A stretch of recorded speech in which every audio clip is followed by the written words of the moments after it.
Okay. Right. Well, today is Thursday.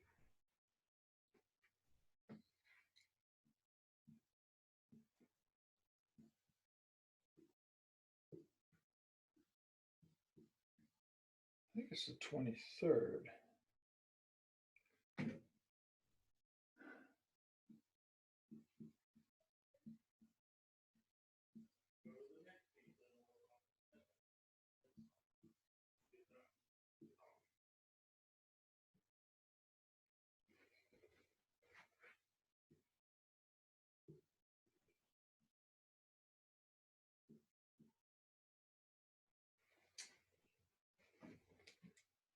Okay. Today is the 23rd. And we're going to study, I think, deflection today. But we need some students. I don't see any students.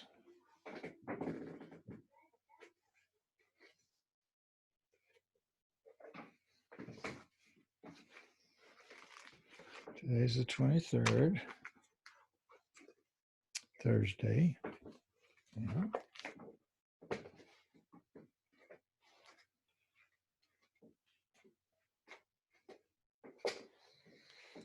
Oh, hey, there's a customer right there, Dalton. Hello. Hello. How the heck are you? I'm doing pretty good. That's good. Doing pretty good. All right, I'm gonna pin myself here. And Caitlin's with us. Yay. Manage participants, there we go. And I want to pin video. There we go. Okay. Yay. So we got Dalton and Caitlin, and a few others are going to show up here in a minute. And one of the topics is deflection. So here, we'll do that. But first, I wonder if there was some homework we needed to discuss.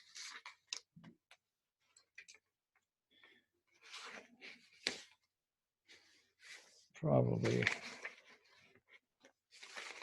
had some homework there.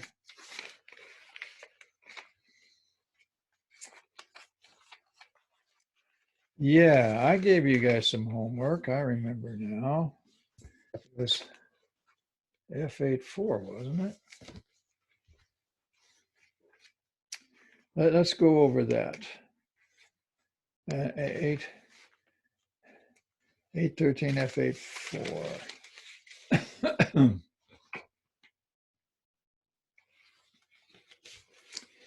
All right.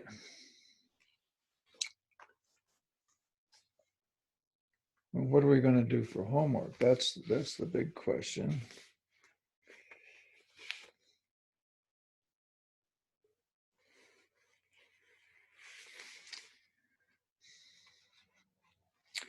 All right. We're going to go over any of this old homework. And I think it was F84.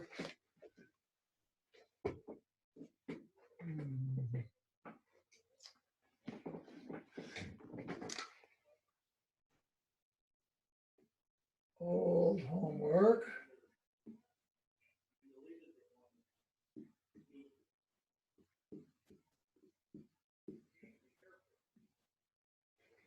I think it was F84. Fundamental problem.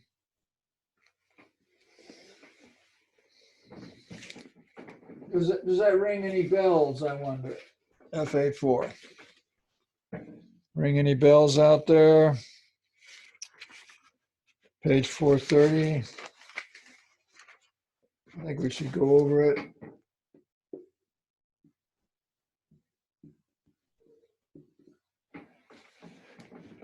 Hey, Dalton, did you work on that? I did. Wow, how about that? Yeah. Did. Well, go ahead. Oh no, I just said I did. Good going. Well, let's go through it, make sure you did it right. All right. That'd be good.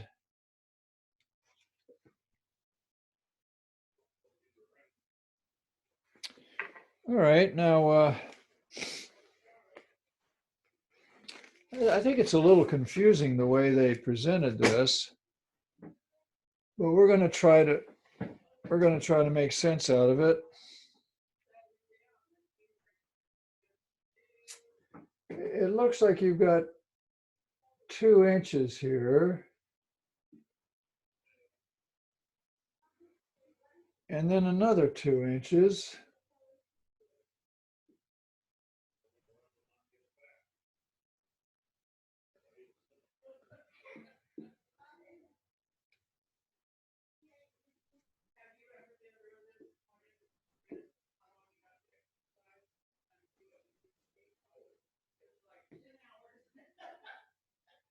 Well, let me get my red color here, and we're going to put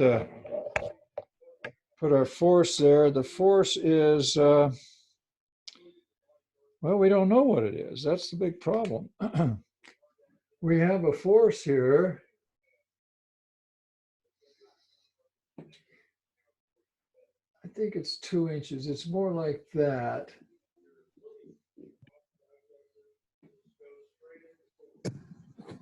There's another one down here. And the trouble is we don't know what that force is. They just called it P there, but we do know it's 2 inches.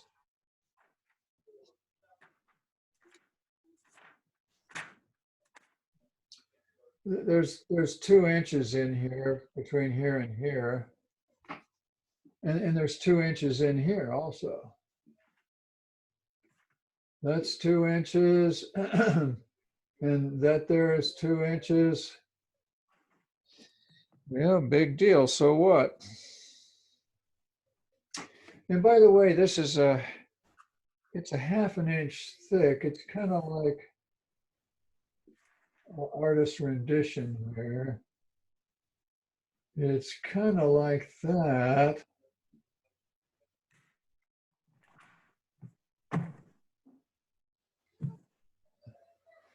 Yeah, there you go. It takes years of practice to be able to draw that good. Doesn't that look great? Uh, okay, great.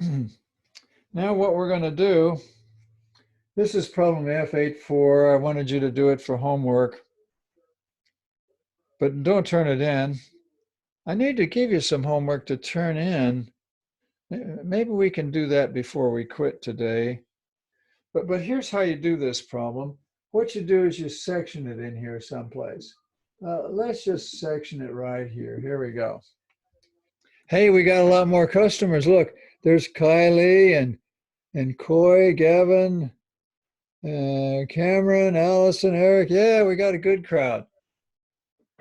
We're doing this homework thing that I asked you to do. Okay. We're supposed to find that load P there. We just don't know what it is. That will give you the maximum normal stress, and it's 30 KSI. They said the maximum that we can allow is 30 KSI. All right, now we're going to section it right there. Now, I'm just going to erase the bottom. We don't need it. That's too bad. There goes our 2 inches there. But that's just tough. Okay, guys, some of the forces have to be zero. So see that going up? There's got to be something here going down. You know what it is? It's it's a tension force in this member. Yeah. But now now we have a problem. Can you see this whole thing is rotating? We don't rotate in this class. So you've got to have a bending moment that's going like this. See it? Got to have a bending moment. Now, the way I'm looking at this, if that's 2 inches and that's 2 inches, then this distance here between these is 3 inches. Because if that's 2 inches, well, that half of 2 inches would be 1 inch. There you go.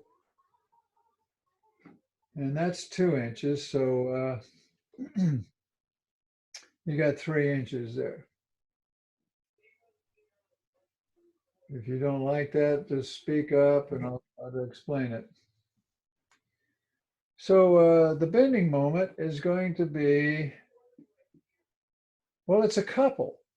You guys know how couples are. They're two equal and opposite forces. We've got a couple. I wonder if I could get this a little closer. Let's see. We'll move this a little. Yeah, that's a little better. Okay, now let me move back just a tad here.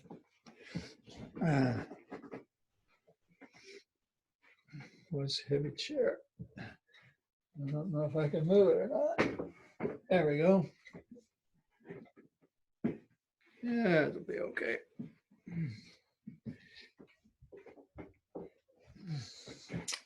All right, the bending moment is going to be P times 3 inches, it looks to me like. That's how you do couples. You take the force times the distance between them. All right, and now we're going to use these equations. This one here we know and love. It's just a normal force. And then there's this one here.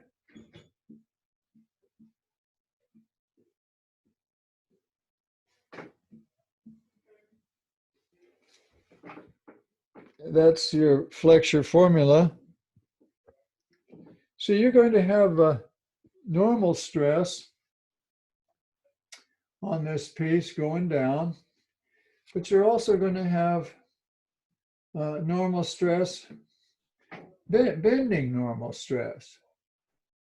I don't know, you can put a little in here if you want. That's normal stress from your normal force. And this is bending stress. Because you are being bent there. That rod is being bent. Yeah, kind of hard to describe, but you can see it's trying to turn counterclockwise, and you have to have a bending moment to counteract that. Okay, well, let's get both of these. Now this is going to be P divided by, here, let me draw that little strip there so you can see it. It's a half an inch by 2 inches.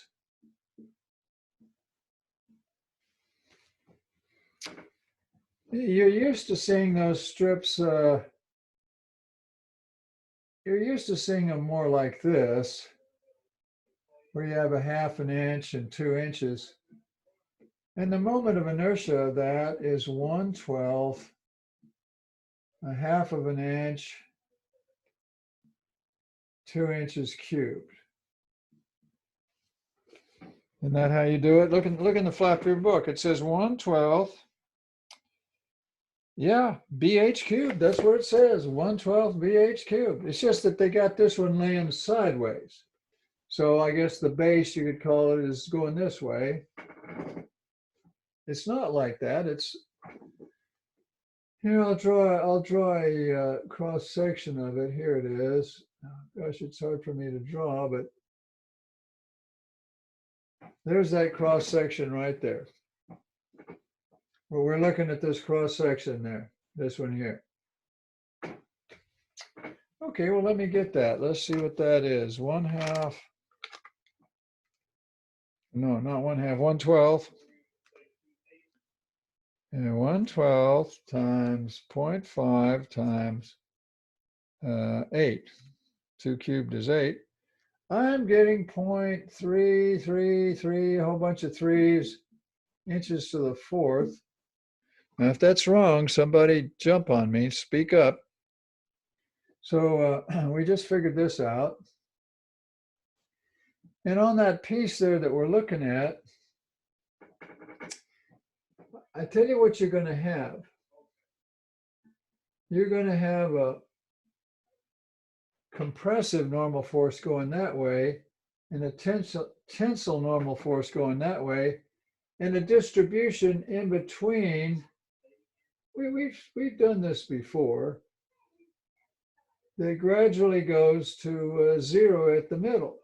In the centroid, there is no normal force. Remember, there is no stress or strain at the centroid. We've done that before. Remember, we've had beams where you have compressive stress here, tensile stress here, no stress in the middle, and we've had a distribution that kind of goes like that. We've studied those. There's pictures in your book. It's just that this one's sort of sideways. And what we're really interested in is this little guy right here. That's the maximum bending stress.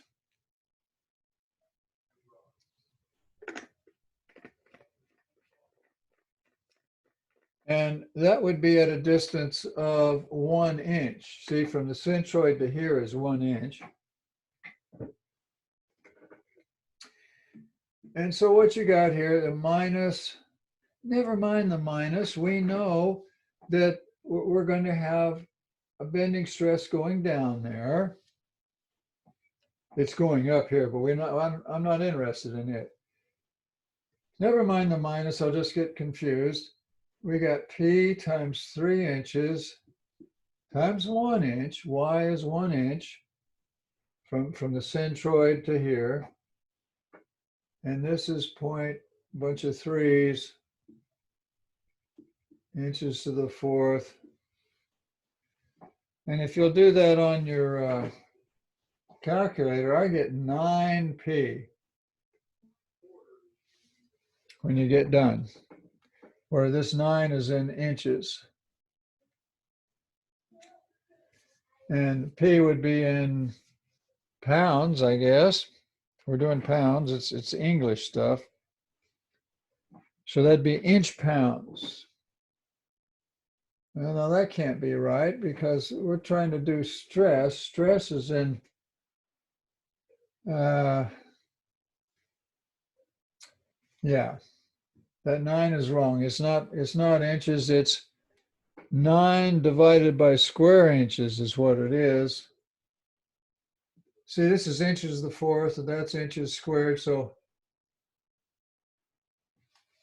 there's a square inch here in the denominator. It's 9 divided by square inches is what that is. Okay. But see, you also got this. Now this is going to be P divided by, well, it's 0.5 inches times 2 inches. You know, I can handle that. That's 1 square inch, isn't it? But you see, that's a normal force that's acting just, it's got normal tensile stress all along the bottom there, pulling down.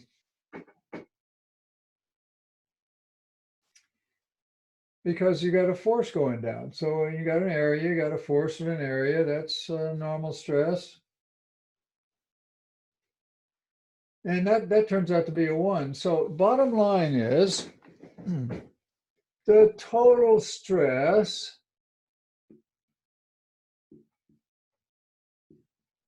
should equal the 9p plus the 1p, because that's just a p.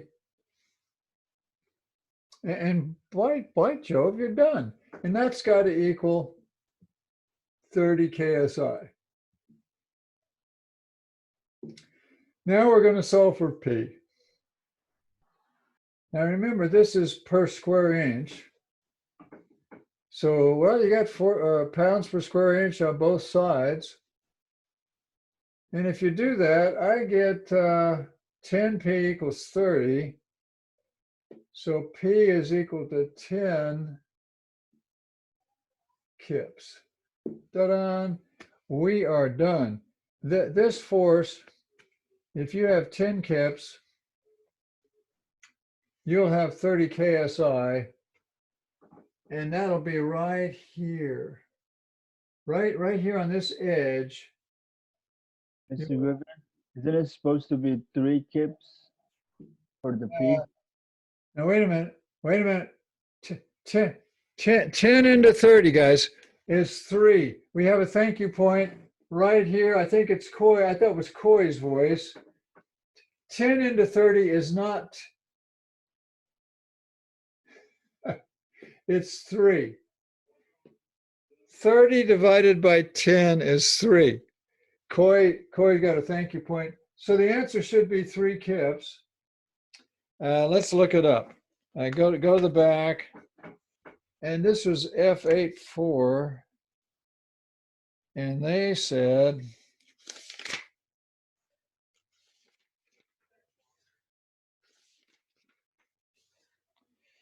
we're going to see what they say. They said F84. The answer is 3 kips. Yay, we got it right. Thanks to Coy, we got it right. Did that make sense to everybody?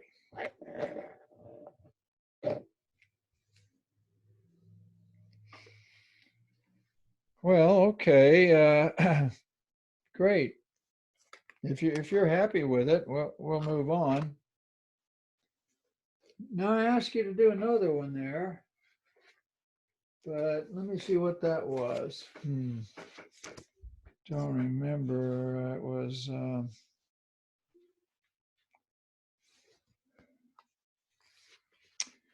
Was it 823 maybe? 823, yes, sir. Yeah, let's talk about it now. Let's make sure we can do that. All right. And then I need to assign some homework on Blackboard. I tried to do that here a little while ago, but probably need my daughter to get it right. We're going to do 823 now. Unless there's a comment or question, we're going to do 823. Here's your chance to ask. You're okay with that? Well, all right. Here we go. We're going to do 823. We don't want to erase Coy's thank you point there. He helped us out.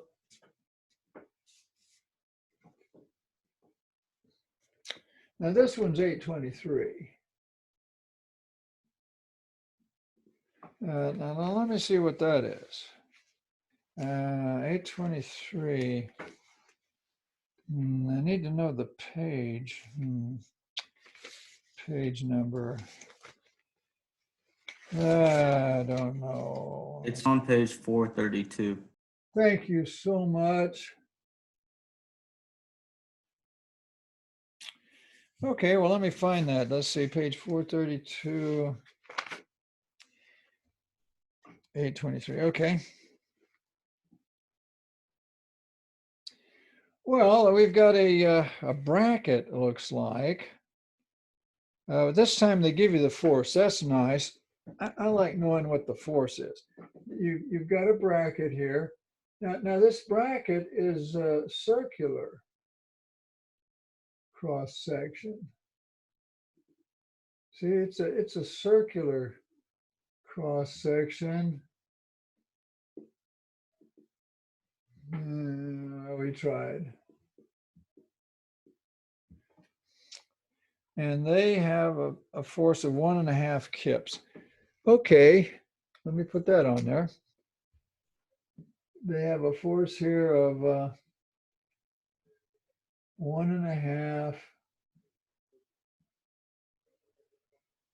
kips. That's 1,500 pounds. And then another one here. 1.5 kips.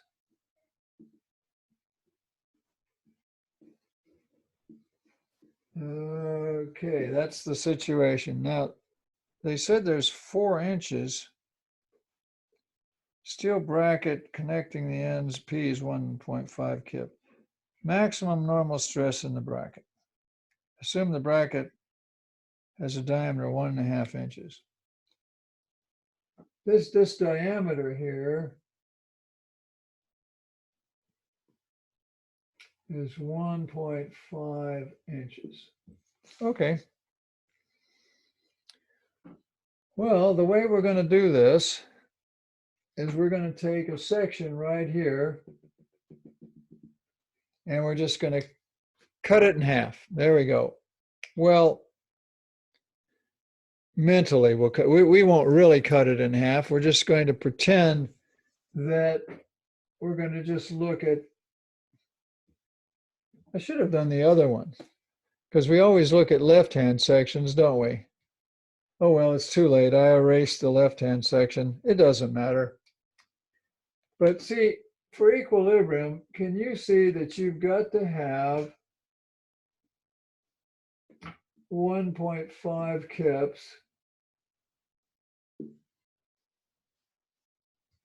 You got to have 1.5 kips. Ah, we're back to having a couple. Look, we have 2 equal and opposite forces separated by a distance. Now, let me find this distance. It looks to me like from here to here is 4 inches. But see, this thing here has a diameter of 1.5 inches. If you wanted to go from here to the middle, wouldn't that be 4.75 inches? What do you think? I think it's 4.75 because this has a diameter of 1.5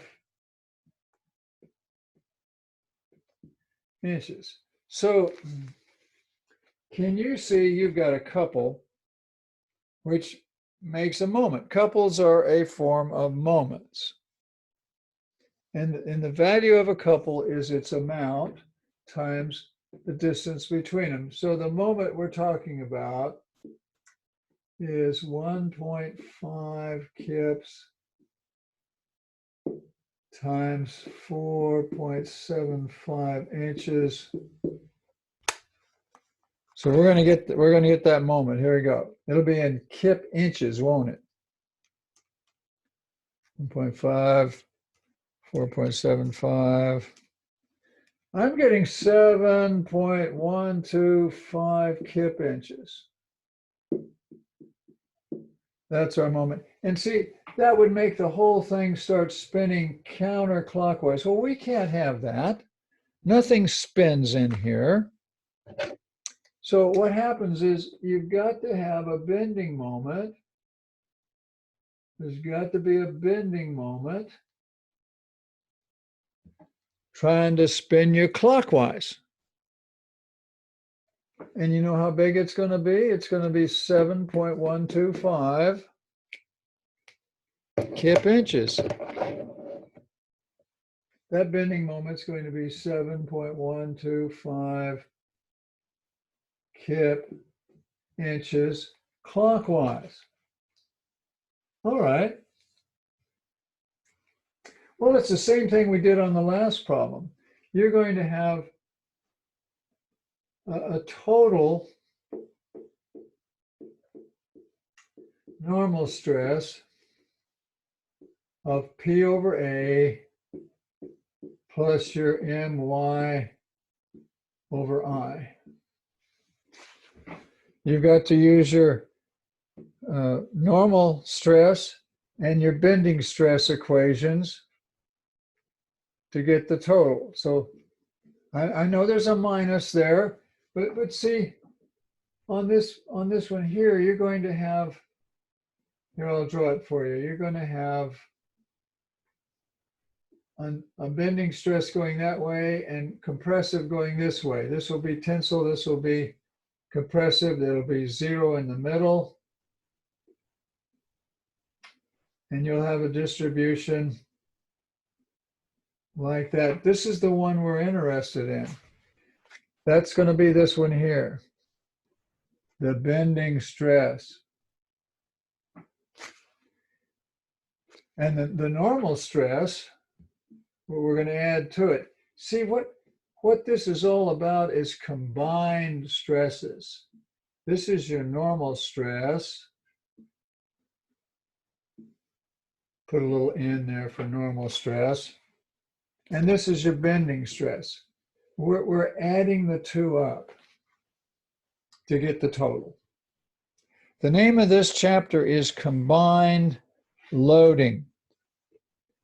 And I think I've told you guys that you can have more than one type of loading acting at the same time. Well, we do. We have tensile loading and we have bending. We have bending loading. You know, there's what they call a there's a normal force loading diagram and a bending moment loading diagram. You could have both of those acting. There's also the other two kind. What are the other loading diagrams? The shear loading diagram and the torsion. Yeah, torsion loading diagram.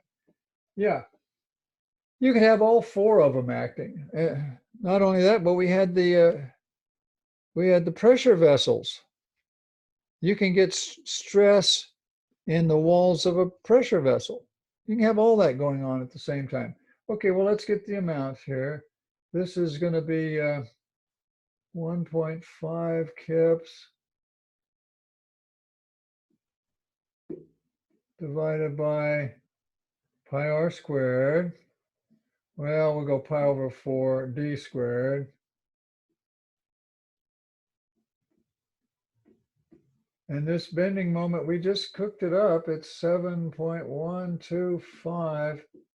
Now, I know it has a minus sign in the formula that you're used to, but see, it's compressive on the top and tensile on the bottom. And we're interested in the tensile, and we're going to add that to this normal stress. So we don't put a minus there just because there's a minus in the equation. That minus in the equation is to remind us that it depends on the y. It depends on whether you go up here or down here. If the, well, we've gone over that before. Okay, now let's multiply by the y. In this case, the y is 0.75. It's half of the diameter. And then the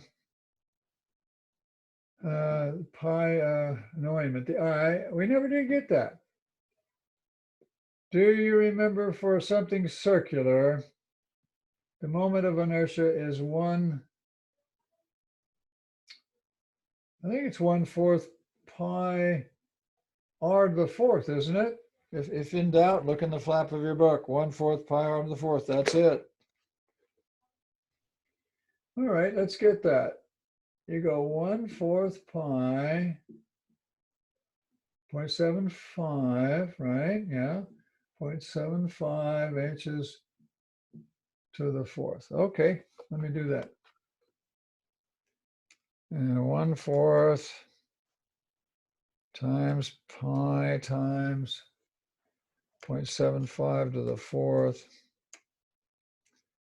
Did you get 0.2485 inches to the fourth? That goes here. 0.2485 8.5 inches to the fourth. Well, that ought to do it. Are the units going to work? I think so. The units look good. All right, I'm plugging all this in. Here goes. I'm plugging all this in now. 1.5 e to the third divided by pi times 4. 1.5 squared plus 7.125 e to the third times 0.75 divided by 0.2485. Well, I got an answer. I'm getting 2, 2, 3, 5, rounded off to 3. I think it's PSI. Or you could say 22.4 KSI, I suppose. Let's see how we did. That's going to give you your maximum normal stress under combined loading.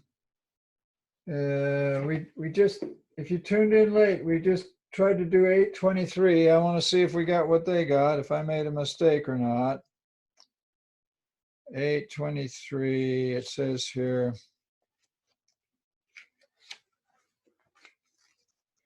823, it says 22.4 KSI T. Well, that's what we got.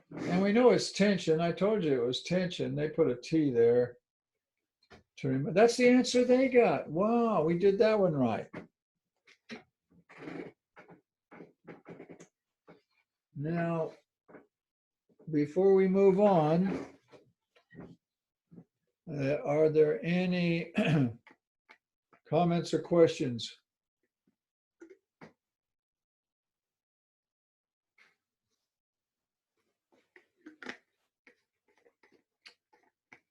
Well, nobody said anything. Now I'm going to give you some homework for you to submit on Blackboard. This is Thursday.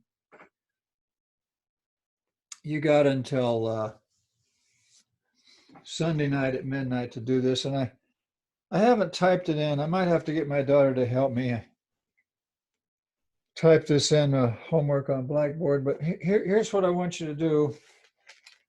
I'll tell you what it is. And then I'll put an announcement, and on content, I'll type it in for stuff to turn in. This is probably going to be your last turn in on Blackboard homework assignment. But which ones do I want? Here, let me find it. I'm going to find it here. I'm looking. Homework on Blackboard. Yeah, here we go.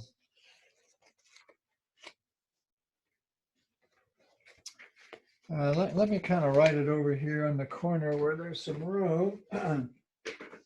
And I will put this on announcements and on content in Blackboard. I don't want to erase that. I think that was an important thank you point. I'll put that over here. But I want you to do F8.2, page 430. I like these fundamental problems. See, they tell you the answers in the back. But they didn't ask you to do a Mohr's circle. I want you to, when you get all through doing F8.2, I want you to do the Mohr's circle. That would be good. And then 821. It's on page 432. Now this is going to be homework for the weekend. Okay, what is today? Thursday. Homework for the weekend. Hope you can read all this.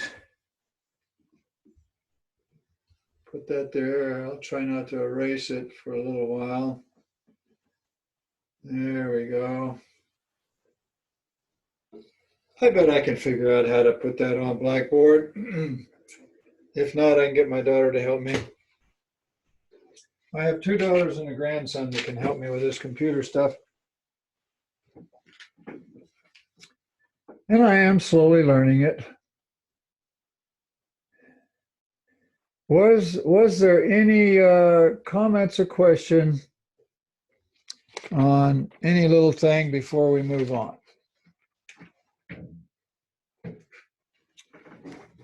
Okay, you think, see if you have anything.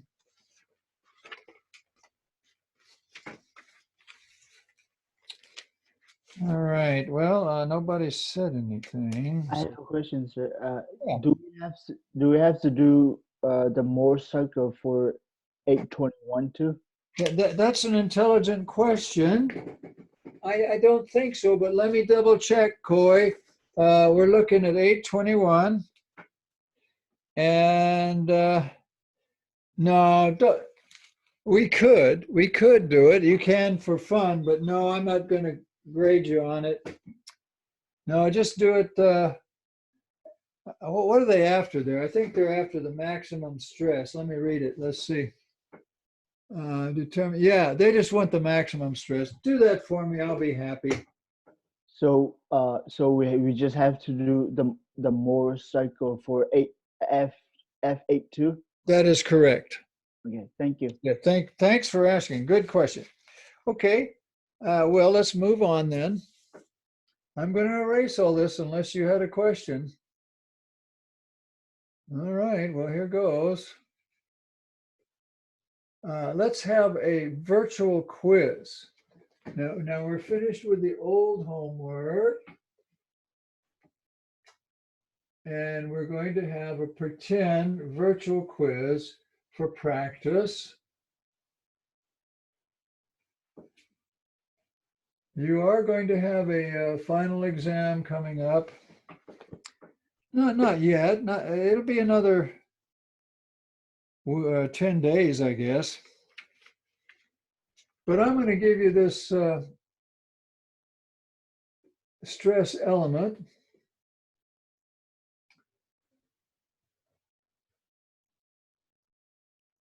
You've seen these things in the book. They call them stress elements. I think the book calls them a differential stress element, but never mind. We were kind of doing that on our problems we just did. We were finding the stresses, weren't we? We were finding the tensile stresses. Let's suppose we have a stress element like this. See, this is your sigma x. And this is your sigma y.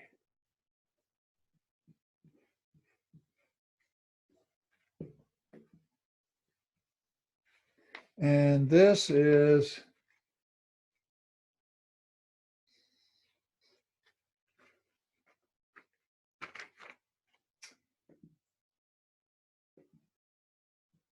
your tall xy, your shear stress in the xy direction, 6 KSI.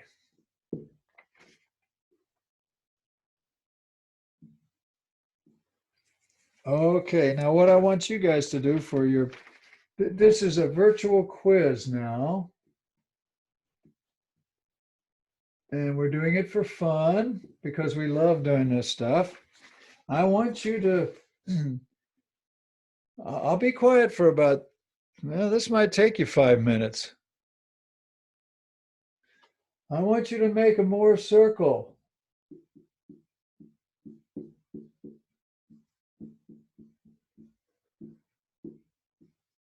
I want you to make a Moore circle. And I want you to find the maximum stresses. Okay, This will be good practice for you. I'm going to shut up for 5 minutes. It's 5 after 10. At 10 after 10, we'll do it together. Okay. On your mark, get set, go.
Well, I've given you 5 minutes, so let me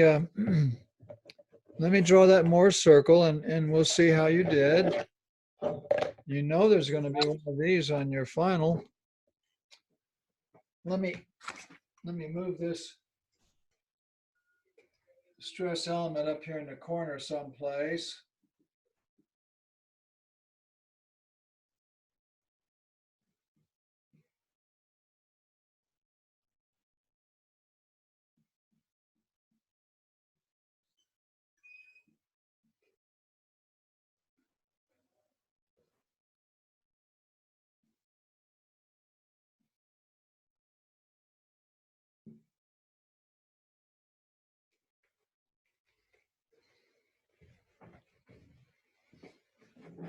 All right, I'm going to erase this. I've stuck it up here where I can see it.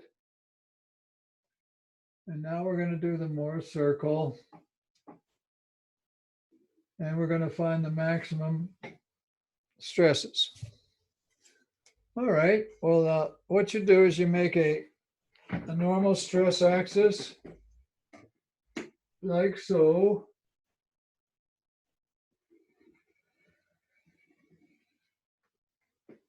And a shear stress axis, like so.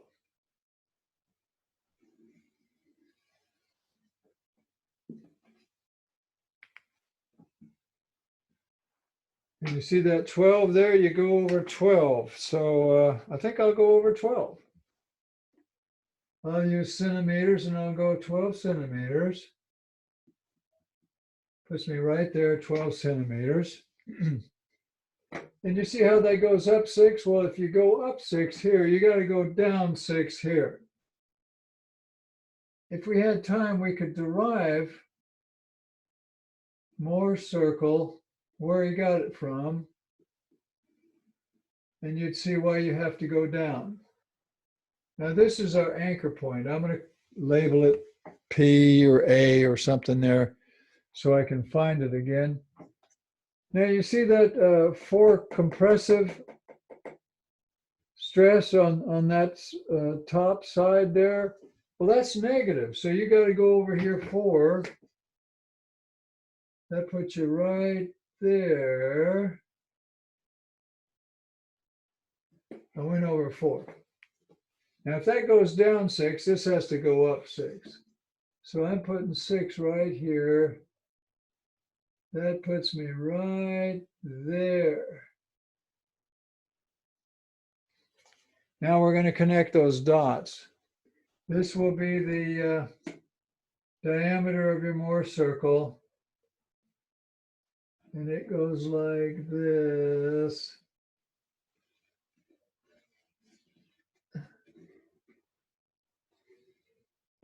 Ta-da, we got it. That's it. Now we need to locate where this is. Dr. Griffin, Yeah, go ahead. I had a question on how you set that part up. That was the only part that kept confusing me. So why Yeah. did you make that go down on the right side? Whatever. Oh, you see how that's going up, Heath? Yeah. Well, if that goes up, this has to go down. If that went down, this would have to go up. Okay, so I had been doing it backwards the whole time. Okay. Yeah, I've noticed that on yours. And you know what, Heath?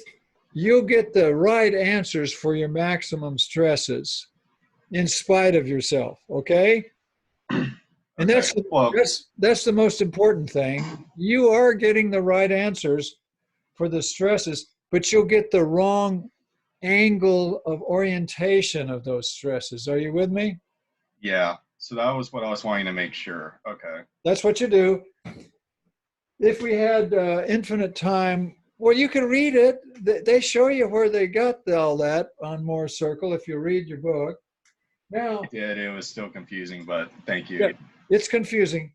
Now, this is 12, and that's 4, so that makes 16. You know what? That makes this 8, doesn't it?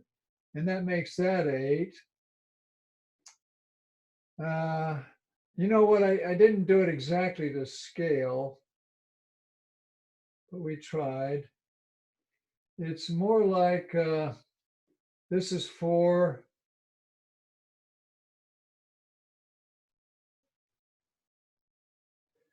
It's more like this is 4 and this is 4, and that makes 8, and this is 8, and this is 6, and this is 6. And now we're going to draw the Mohr circle. But wait a minute. We're going to find out the radius of the Mohr circle. Well, it's a 6, 8, 10. You know what that is? That's a 3. It's a 3, 4, 5 in disguise. See that 6, 8, 10 triangle? It's a 3, 4, 5. We know and love 3, 4, 5 triangles, don't we? And we know the angles too. We know this little angle here in the corner is 36, 87. We've got that memorized, don't we? Oh, yes, we do, Mr. Griffin. Well, yeah, you might as well memorize it because instructors love to put 3, 4, 5 triangles on exams. So you might as well just memorize it. The other favorite is the 30, 60, 90. You ought to memorize it too. Okay, well, here goes our Mohr circle. It's going to kind of go,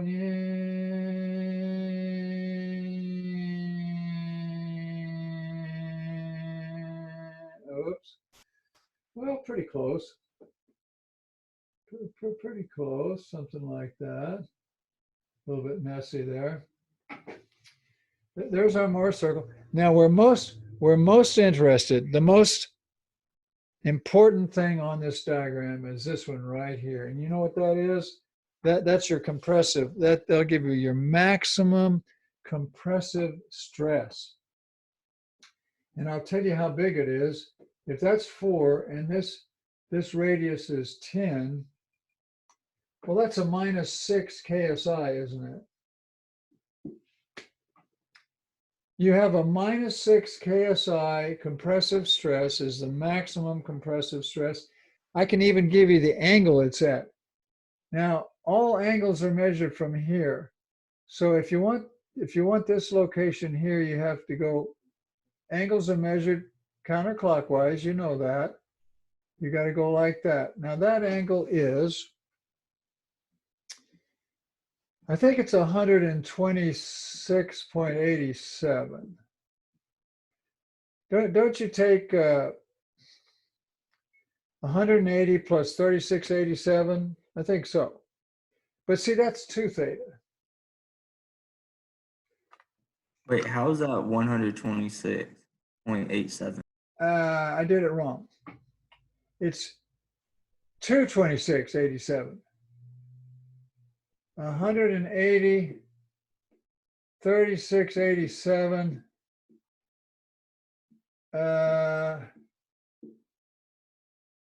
No. How about 216.87? I'm going to give a honking thank you point right up here to my wonderful student. Now, did I add those right this time? You guys that know how to add? Did I do that right? Yeah, I think I did that right. To go from here to here, I think it's 216.87. What do you think? It looks right. It looks right to me. But now see the theta, that's 2 theta. The theta is 216.87. It is 108 point, I don't know, 435. There you go. That's the angle of the orientation of that maximum compressive stress. And now we're going to get this here. This is important too. See, that's your maximum compressive stress. And this is going to be your maximum tensile stress. And I can tell you what that is too. It's 12, isn't it? No, it's 14 KSI. And it's at an angle of it's this angle here. All angles are measured from here. That angle is 3687, but that's a double angle. See that angle right there? That angle is 3687. See it? 3687. Now half of that is 18.4. There you go. So we just found out the maximum tensile stress. There it is. The maximum tensile stress is 14. The maximum compressive stress is 6. I take this back. This is the most important stress. 14 is bigger than 6. This is the one that could cause you problems. Now, we also have shear stress right here. That's important too. Now, that's the maximum shear stress. Let's write that here. Maximum shear stress, well, that's 10 KSI. Now, the angle it's at, all angles are measured from here, remember, and this is a negative angle coming down to here of 2 theta is 5313. See, this angle here is 5313. You got that memorized. Half of that is 5313 divided by 2, only it's negative. It's a minus 26.6 degrees for your maximum shear stress acting on this stress element. Now compare that with your answers. Any comments or question on that?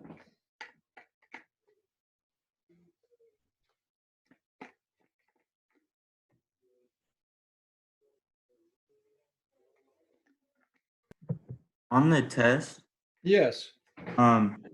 we have to, can we just stop right there, or do we have to plug in the numbers to the equation too?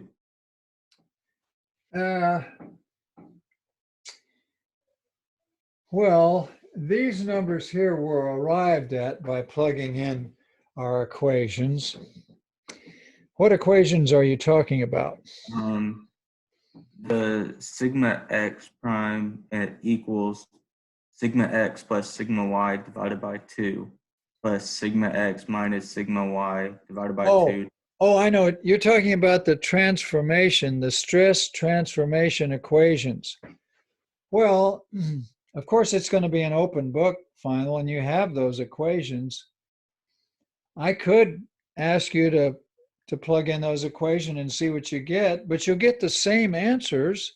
Yeah, that's why I was just wondering. Yeah, this is a lot quicker, but you could get the same answers with using the stress transformation equations. Good question. Anybody else? Okay, well, we're moving on to our topic, our last topic for today. If I can erase all this. I'll leave that homework up there, but I need to assign that officially on content, if I can remember how to do it. I think I can. Okay, we're going to erase all this. Say goodbye to that Moore circle.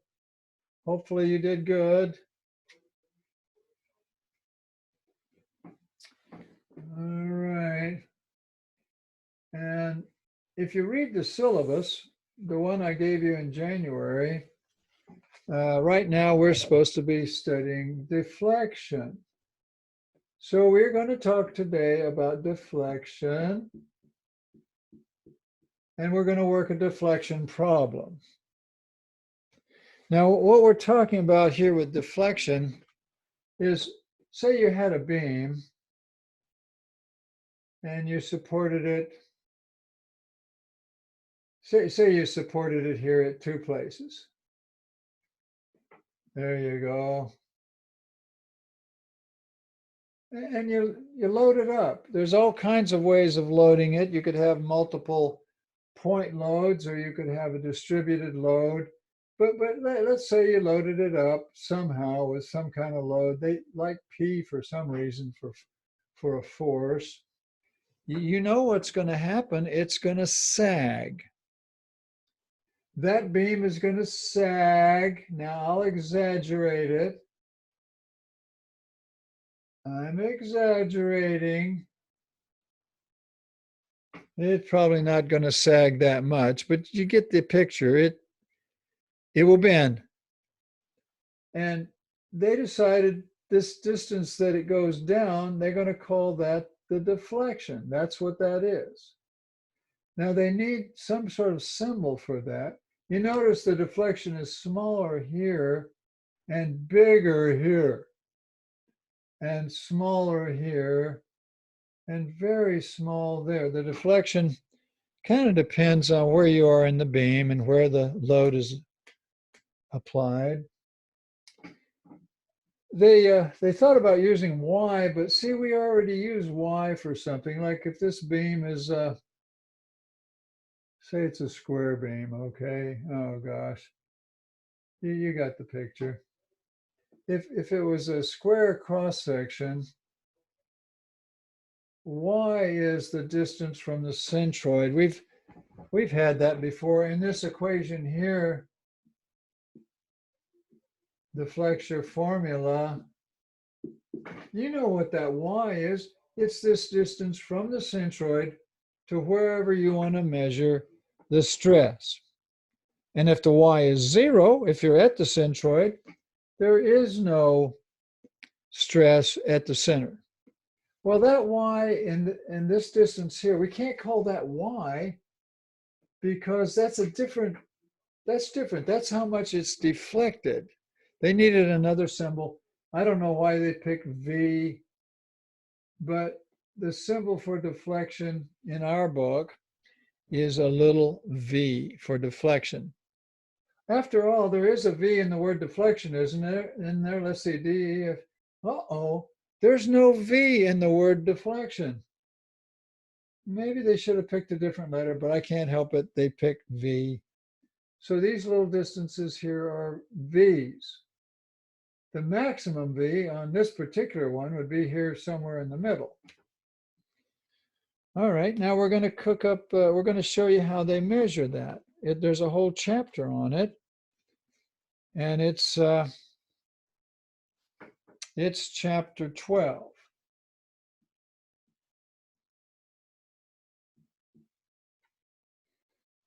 And a course in strength of materials without mentioning deflection would be a shame. So we're going to mention it.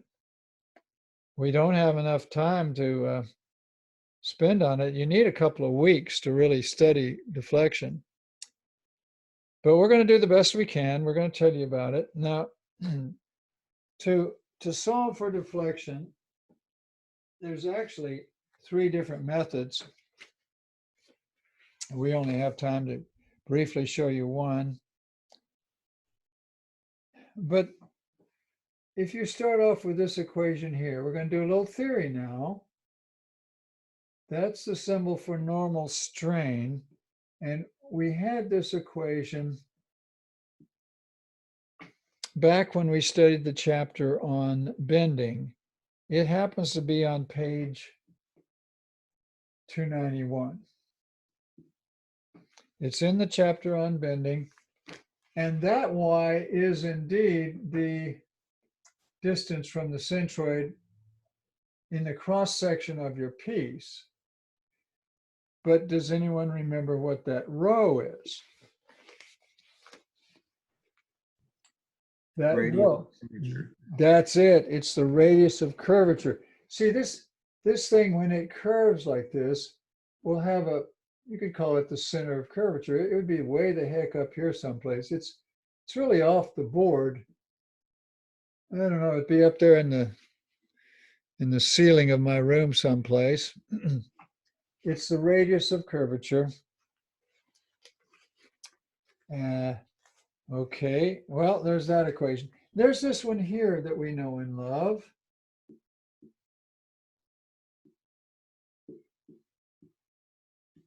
And that equation has a name, and it's called Hooke's law, probably the most important equation in our whole course. I know you've seen it before. It's the relationship between stress and strain. And this thing E here is your modulus of elasticity. And they're listed in the back. They got a whole bunch of E's back here in the back flap of your book. We could look it up for A36 steel. If you look up the modulus of elasticity, it's 200 gigapascals. For A36, the modulus of elasticity is 200 gigapascal.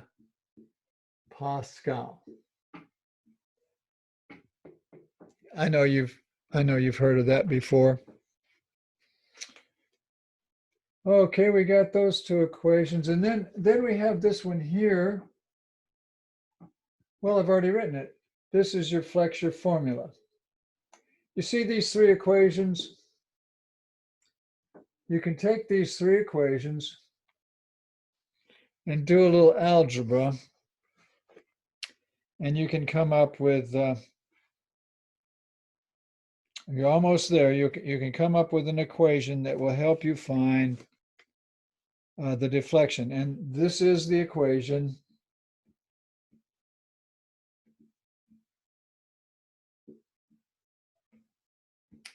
You will find this equation in chapter 12 on page 580. You know how I love equations. We'll go ahead and do it. This term here together even has a fancy name. It's called the flexural rigidity, I believe. Flexural rigidity. But never mind that. Let's see if we can get from here to here. Okay, we're going to do some algebra now. This will be fun. Do I have enough time to do this? Barely. Okay, now if you take this equation and write it like this, need just a little room to operate here. See if you can get to here with me.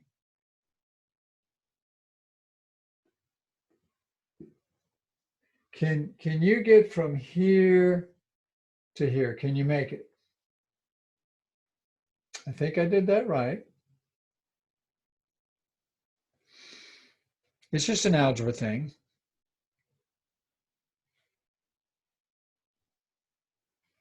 Yeah, you can make it. I'm sure you can. Now I'm going to substitute in here for this normal stress. No, for the shear strain, normal strain. I'm going to substitute in for the normal strain. And this would be minus sigma over E. I just substituted over Y. Did I do that right? I think so.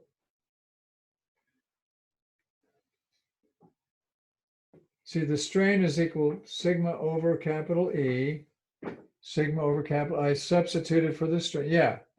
So we got to here. Almost done now. If you can just one more step and we'll have it. What I'm going to do now is substitute for this sigma. It's minus my over I. So I've got a minus, that makes a plus, an my over I. But see, there's an E there. I'm going to have to stick that there. And there's also a Y in the denominator. Oh, look, the Y's cancel. Da, da, da, da, da, da, da, da. And you have M over I. Well, that's the same thing as M over EI. Ooh, okay. Great.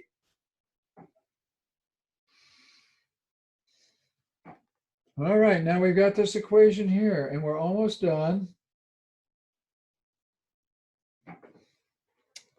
I showed you where that equation came from. It came from these three equations that you're quite familiar with, or I hope. I know you should know Hooke's law. You might have forgotten this for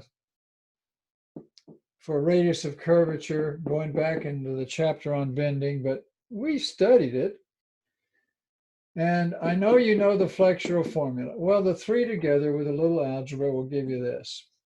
Okay. I'm going to erase that because I'm going to finish this off now and show you about deflection.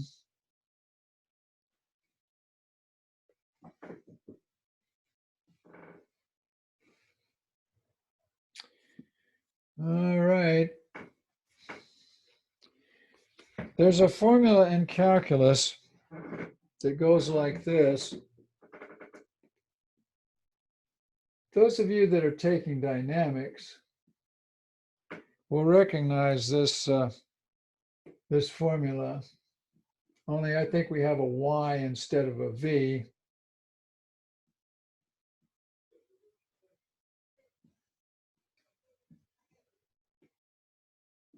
Some of you guys, I know some of you are taking dynamics. This should ring some bells, only the formula that we had in dynamics had y's instead of v's. But I explained to you the difference, that y is the distance from the centroid and v is the amount of deflection. But I think we're entitled to write the radius of curvature like that. If you don't like it, if you haven't taken dynamics and you haven't seen that, it's in the flap of your dynamics book, by the way. It's in your calculus book. That equation is in your calculus book. They have another equation in your calculus book that goes like this. I think they use a C. It's called curvature. And they just flip this. They put the second derivative in the numerator, and then they put the numerator in the denominator here. Hey, we'll get to the fun part in here in just a minute, and this boring derivation stuff will be over. This is called curvature. If you get your calculus book out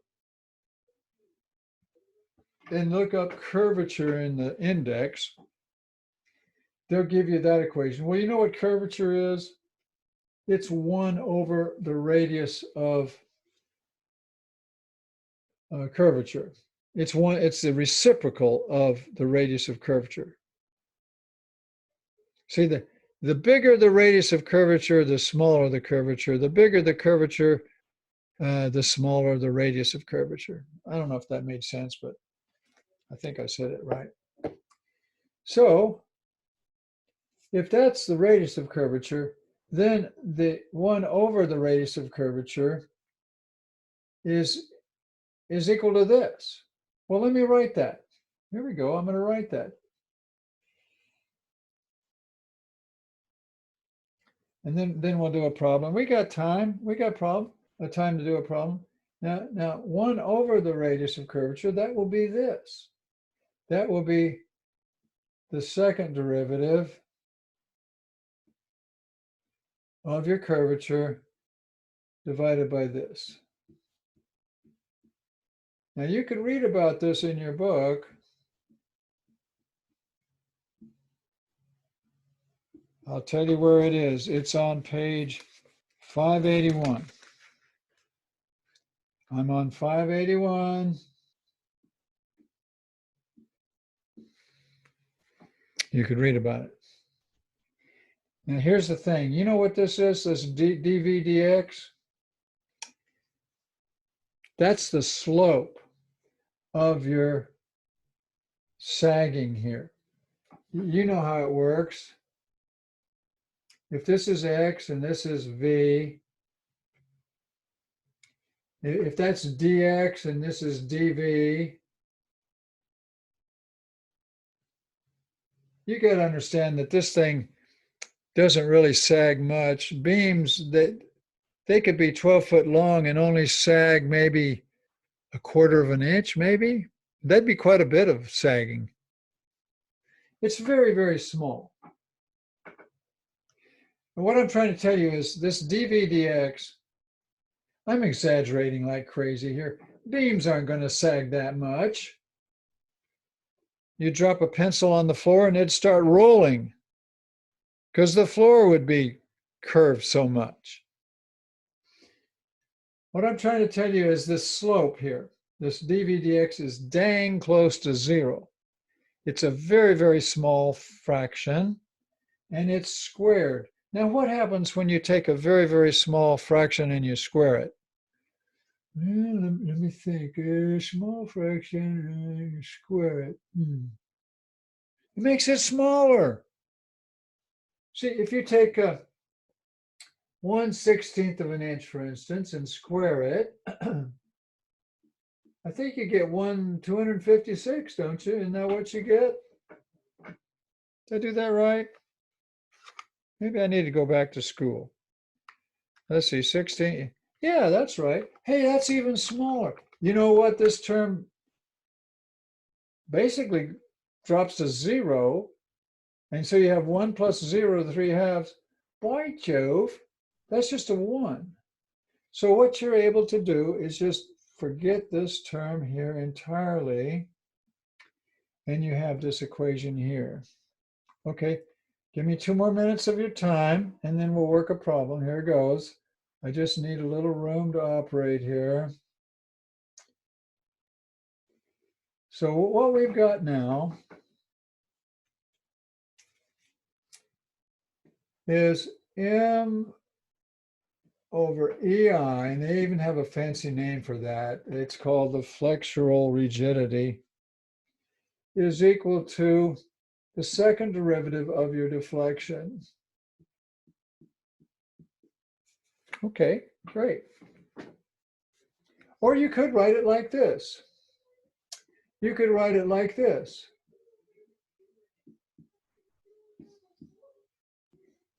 M equals EI times that second derivative.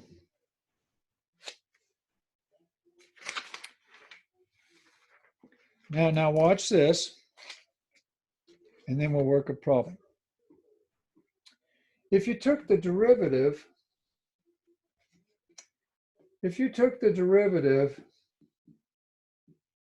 of your bending moment, that would equal EI times, well, you know what? It'd be the third derivative, wouldn't it? You can handle that, calculus students.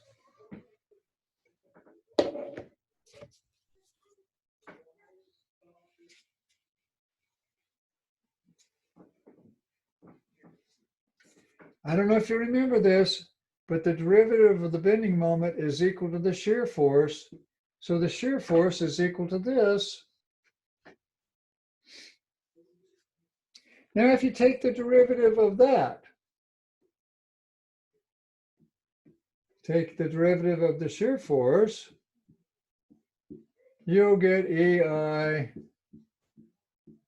with a fourth derivative of your deflection.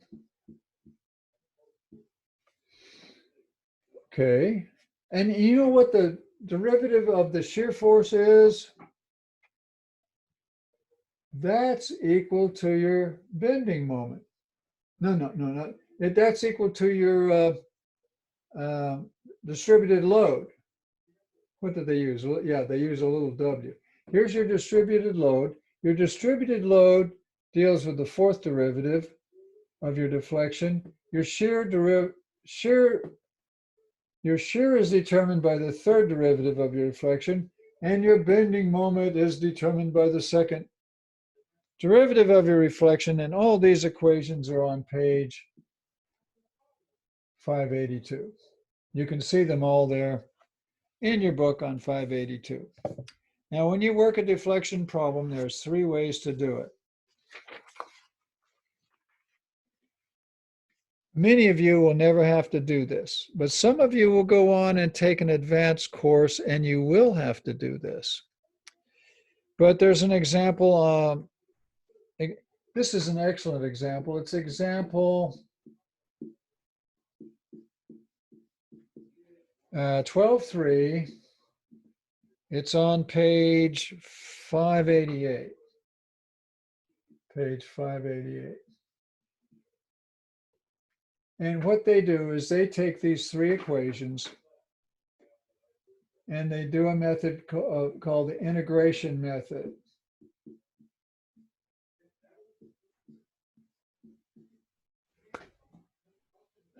They integrate those equations that you're looking at, and they find the deflection that way. And it's nasty and ugly. And when you take those advanced courses, you'll have to do that.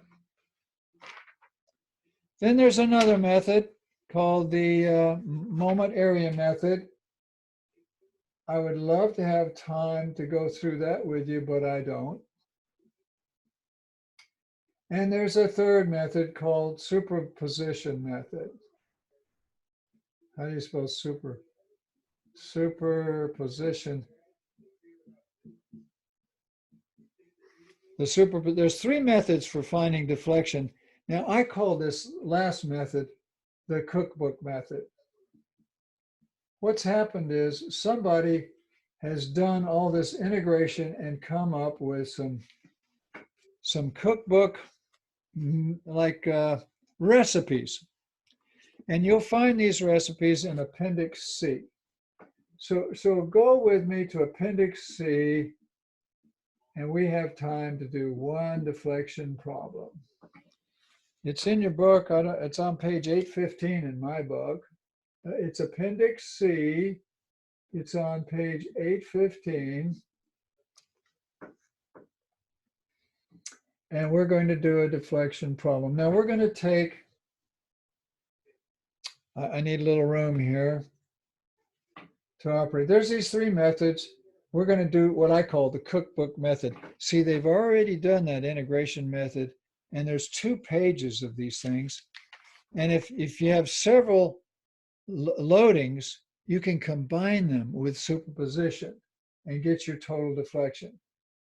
All right, we're going to do a problem. Here goes. We're going to take a beam.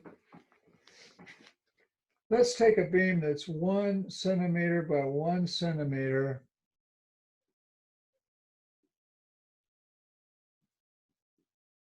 A36 steel. And we're going to mount it between 2 simple. It's a simple mounting here. Put that at 5 centimeters, and put this one at 5 centimeters.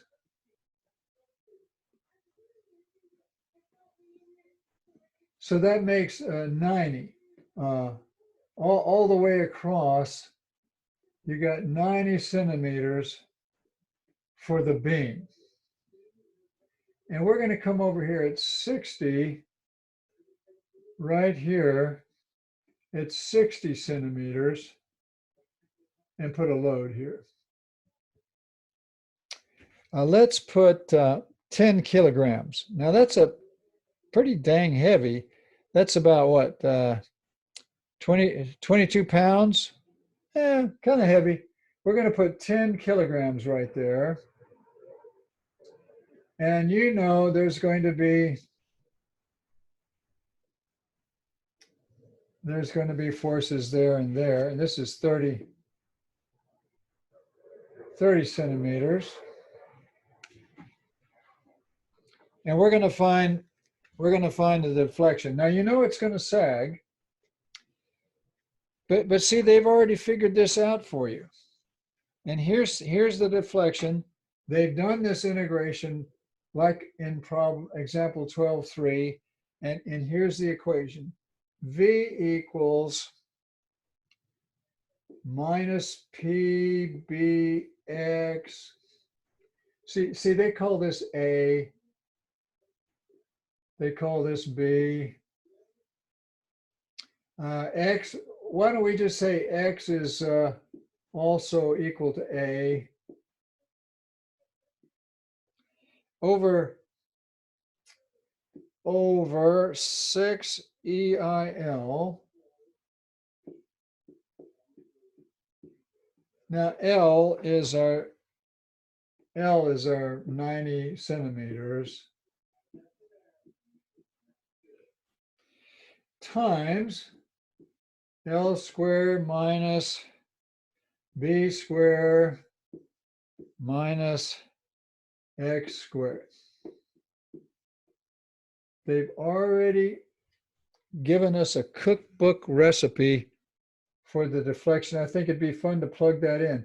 Now, let me write for you what these are. P is 98.1 newtons. See, it's 10 kilonewtons times 9.81.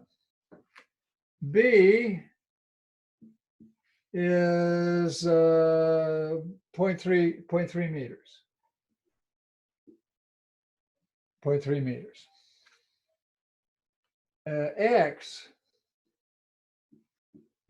now you can have X be anything you want. You understand? X is just the distance from over here to wherever you want. But I think this will give you your maximum deflection right there where that force is. So we'll say X is 0.6. That's a 6. Now E, we're going to have to look that up. But isn't that the 200 gigapascals? For A36 steel, isn't it 200 gigapascals? Now look it up. A36 steel is 200 gigapascals. That's right. I. We're going to have to figure I. Well, now I is 1/12.01 meters times 0.01 meters cubed. That's your moment of inertia if you have a 1 centimeter by 1 centimeter steel beam. So we can get I, and L is 0.90 meters. And I is, I'm going to get I now. It's 1/12. I is 1/12 times 0.01 to the 4th. Did you get 8 point bunch of 3s times 10 to the minus 10? Wonder if I did that right. Meters to the 4th. I don't trust myself. Let me try it again. 1/12 times 0.01 to the 4th. Yeah, that's right. Hey, look, guys, we got everything here. We know everything in this formula. I'll just circle the whole dang thing. We're going to take, we're almost done here with our class today, and I've given you your homework, and I'll load that on content here after we're finished. But just for fun, see, I've got a steel rod that's 1 centimeter by 1 centimeter. We do this in my class. And I have a micrometer. We can measure that, and we've done this many times. And the answer that you get should be pretty close to the actual micrometer reading that we bend this rod. Okay, you know everything in this formula. We're going to take 2 minutes. On your mark, get set, go. Plug in those numbers. We know them all, and let's see what you get. The minus means it sags down. It doesn't bow up. It goes down. What's P again? 98.1 B is 0.3. X is 0.6. Divide by 6, divide by 200, e to the 9th, divided by 8.333, e to the minus 10, divided by 0.9,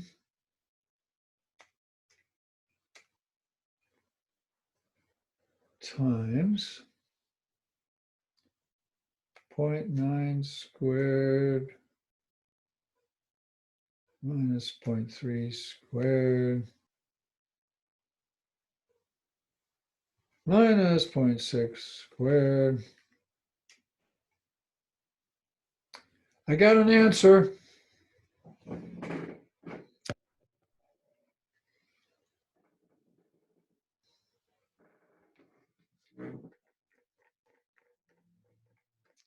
I wish we could do this with our actual steel rod so you could see it and believe it. And it would be fun to go through the integration too and do it the hard way.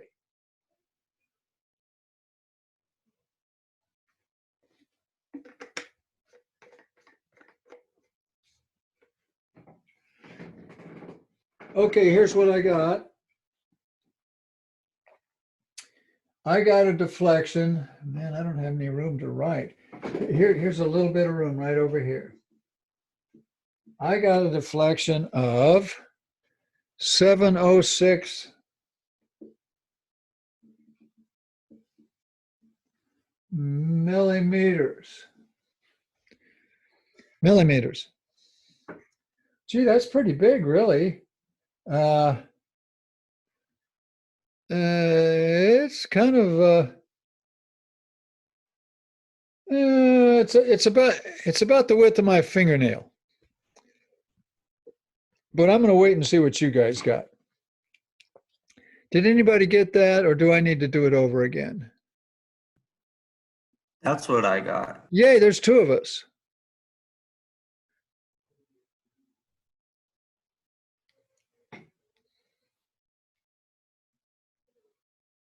Anybody else? I think I did that right. Actually, that seems a little big. Now, should the 98.1, should that be kilonewtons or newtons? Let's see, you have, this is wrong. This should be 10 kilograms. Did I go kilonewtons? That's 10 kilograms. And when you take 10 times 9.81, you get 98.1 newtons. I wrote the wrong symbol there. We'll put a thank you point. Thank you point right there. I think the 98.1 is right.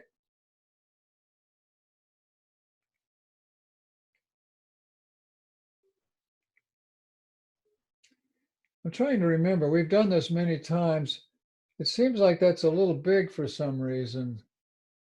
But I'm checking my numbers now. Oh, I know why it's big. We didn't do it at the maximum deflection. We measured it in here, and of course it's going to be smaller. Remember, the deflection's smaller, gets bigger, and then over here it gets smaller. No, I bet that's right. Well, you can say we did a deflection problem, and we did. And we've got some homework, and I'm going to assign that officially here, or try to. If I can't do it, my daughter can. Do you have any last comments or questions for me?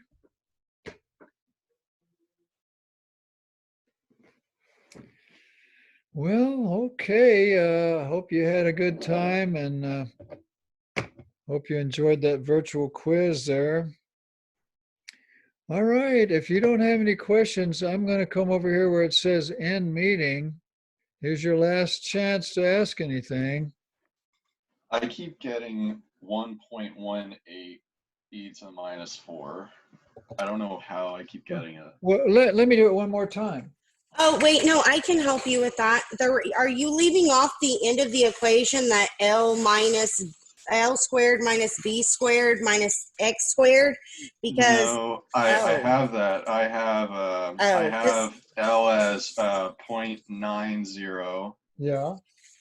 or Okay. maybe actually I think I'm making it as 0.09. It should be 0.9. No, it's 0.9.